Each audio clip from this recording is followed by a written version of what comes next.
దుర్లభం దైవతేషు అంటున్నాడు. అంటే ఇక ఏ ఇతరమైనటువంటి దేవతల దగ్గర కూడా దొరకదు ఇది. ఏది కృష్ణుడి దగ్గర దొరుకుతుందో అది ఇంకెవ్వరి దగ్గర దొరకదు. ఇది సత్యం, ఇది సత్యం. బల్లగుద్ది మరీ చెప్తారంటారు కదా, అలా బల్లగుద్ది మరీ చెప్తున్నాడు ఆయన. ఇదేనండి సత్యం అంటేను, దీన్ని మించినటువంటి సత్యం ఇంకొకటి లేదు అని అంటున్నాడు. తత్కైశోరం, ఏమేమిటి కృష్ణుడి దగ్గర ఉన్నటువంటి ఆ గొప్ప లక్షణాలు అంటే, ఒక బాల లీలల్ని చూడాలి అంటే ఒక్క కృష్ణుడి దగ్గరే చూడాలి.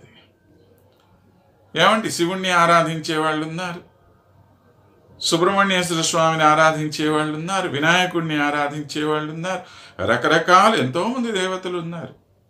మనం ఎవరిని తక్కువ చేసి చెప్పట్లేదు. ఆఖరికి రాముణ్ణి ఆరాధన కూడా చేయండి.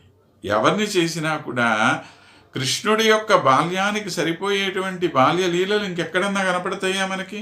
ఎక్కడా కనపడతాయి. మరి కుమారస్వామి పేరే కుమారుడు, ఆయన జీవితాంతం కుమారుడుగానే ఉన్నాడు ఆయన.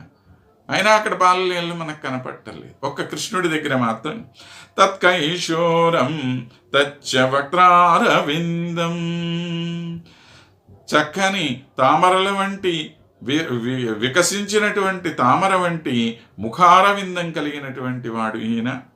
తత్కారుణ్యం, ఆయనకుండేటువంటి కరుణ ఇంకెవరికి ఉందండి?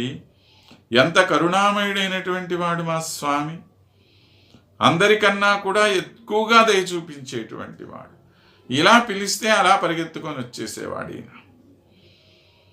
ఆనాడు ఆ కౌరవ సభలో ద్రౌపదీదేవి అన్నా అని ఒక్కసారి పిలవగానే పరుగున వచ్చి ఆమెను రక్షించినటువంటి వాడు. ఎంత కరుణామయుడైనటువంటి వాడు ఆయన. తేచలీలా కటాక్ష, ఇక ఆ చూపుల్లో ఉండేటువంటి అద్భుతమైనటువంటి సోయగం, మనల్ని అలా కట్టిపడవేసేటువంటి చూపులు. తత్సౌందర్యం, చెప్పుకున్నాం కదా, భువనైక మోహనాకారుడైనటువంటి వాడు మా స్వామి. ఎటువంటి సౌందర్యం ఇంకెవ్వరి దగ్గర ఉండదు. అటువంటి సౌందర్యం కలిగినటువంటి వాడు. సాచ మందస్మిత శ్రీ, నిరంతరం మనకు ఒక భరోసా ఇస్తున్నటువంటి ఒక చక్కని చిరు దరహాసం కలిగినటువంటి వాడు మా స్వామి. ఆయన్ని చూస్తేనే చాలు మనకు ఒక ఆనందం, ఒక ధీమ. అబ్బా, మమ్మల్ని రక్షించడానికి ఇదిగో మా స్వామి ఇక్కడ సిద్ధంగా ఉన్నాడనేటువంటి ధైర్యం మనకు కనబడుతుంది. ఇటువంటి ధైర్యాన్ని మాకు ఇవ్వగలిగినటువంటి వాళ్ళు ఇంకెవరున్నారు కనుక, కాబట్టి అలాంటి ధైర్యాన్ని మాకు ఇవ్వగలిగినటువంటి ఆయన సత్యం సత్యం దుర్లభం దైవతేషు.